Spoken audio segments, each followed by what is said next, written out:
I have brought you glory on earth by completing the work you gave me to do. I have brought you glory on earth by completing the work you gave me to do.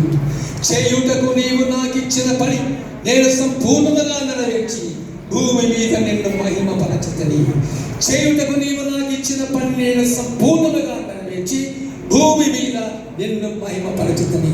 Uncle గారికి ఎటువంటి పరిచర్య ఇచ్చాడో, బుకారా నుంచి కువైట్కి వచ్చినప్పుడు నీవు ఒక పనికి కాదు పోయేది, ఒక మిషనరీగా పోతున్నామని చెప్పి మిషనరీ పని తుదము తీర్చి ఆయన ఏ విధముగా దేవుని మహిమపరిచి ఉంటున్నాడు. ఇక్కడ నేను కూర్చున్న ప్రతి ఒక్కొక్కరికి కూడా ప్రభు ఒక్కొక్కరికి ఒక్కొక్క పని ఇచ్చాడు. ఆ పని మనం అందరం యథార్థముగా చేయుటకు, అంకుల్ మాదిరిని మనం అవలంబించుటకు ఆయన కృప మనకందరికి దయచేయునుగాక. గట్టిగా చెప్పాలి.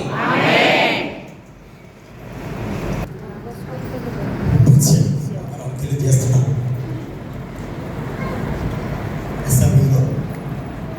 ఇంత ఐక్య వాతావరణానికి మీరందరూ ఓపికగా మీరు కూర్చుని ఈ కార్యక్రమం తెప్పించినందుకు ప్రతిపాదన తెలియజేస్తూ మరి ఈ యొక్క భౌతిక దేహాన్ని మరి తయారు చేసి తీసుకెళ్ళి సహకరించిన అందరికీ కూడా వారికి ఈ కార్యక్రమం అరేంజ్ చేసిన వారికి, టీవీ సిస్టమ్ వారికి, సిద్ధపాటు వారికి ప్రత్యేకంగా ఈ అవకాశం ఇక్కడ మరి జ్ఞాపకాత్మక కూడికి జరగన్నది మరి కుటుంబ తరపున సంఘం తరపున మనం అందరినీ కూడా ప్రేమతో ఆహ్వానిస్తున్నాం. ఆగస్టు మాసం 7వ తారీఖున గురువారం సాయంత్రం 7 గంటలకి కొందరు అందరూ తప్పనిసరిగా ఆ యొక్క ఆదరణ కుటుంబించి కుటుంబ ఒకసారి ఆదరించబడినగా మరి ప్రత్యేకంగా కూర్చున్నాం. ఈ సమయంలో వచ్చిన అందరికీ కూడా మరి ప్రత్యేక వందనాలు తెలియజేస్తాం. దయచేసి మొదటిసారి గమనించండి, మన సమయం చాలా తక్కువగా ఉంది.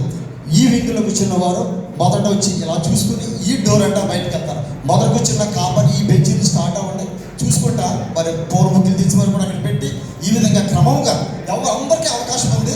ఎవరు హరి బరి చేయకండి, క్షేమంగా మరి తీసుకెళ్తారని నేను అందరిని ప్రేమతో కూర్చున్నాను. రోజుకి అందరూ మరొకసారి ప్రత్యేకమైన వందనాలు కుటుంబం తరపున, అదేవిధంగా సంఘ కార్యక్రమం తరపున